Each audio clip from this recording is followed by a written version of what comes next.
Hello everyone, welcome to Coding with Bharath. So in this video, I'm going to discuss about one of the most important concept in deep learning, that is the convolutional algorithms in deep learning.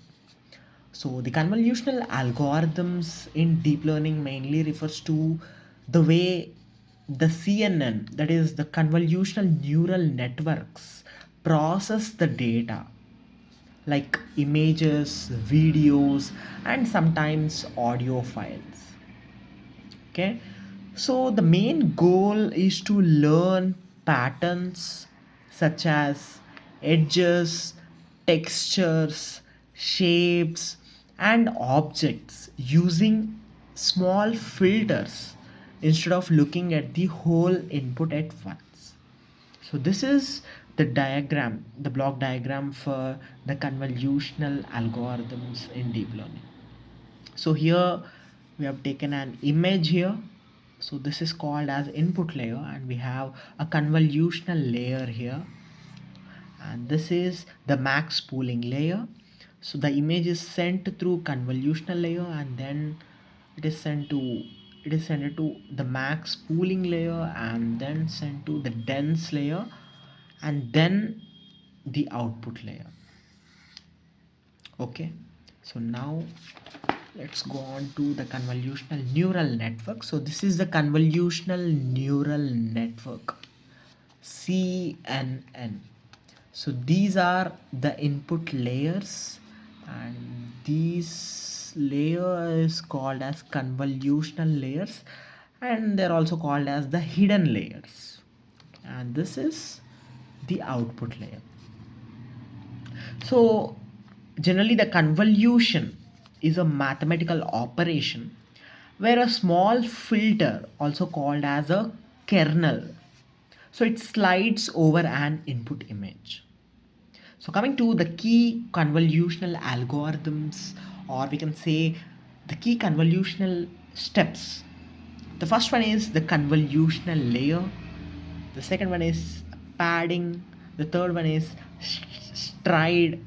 The fourth one is pooling, maximum pooling or average pooling.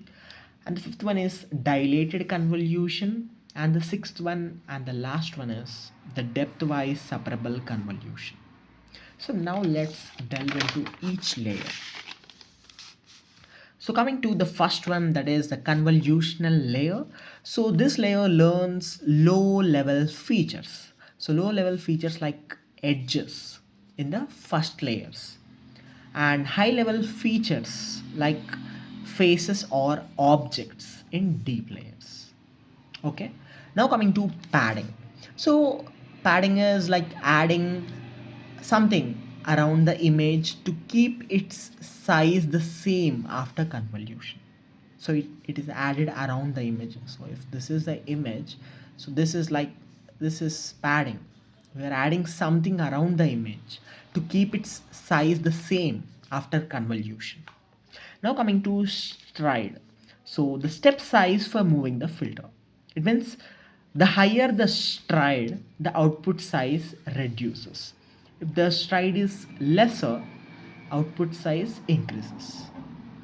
Now coming to pooling, maximum pooling or average pooling. So this one reduces the spatial dimensions, and it keeps important features only and makes model faster and avoids overfitting problem in a deep learning model or in a machine learning model. Now coming to the dilated convolution.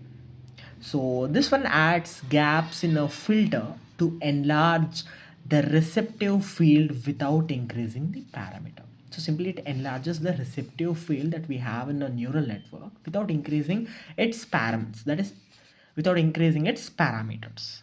Now coming to the last one, that is the depth-wise separable convolution.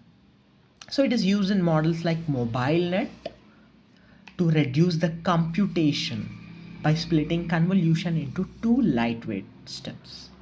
Okay, so in the conclusion, the convolutional algorithms helps CNNs, that is the convolution neural networks, extract the features efficiently, reduce the parameters, and speed up training and achieve a higher accuracy in the vision tasks.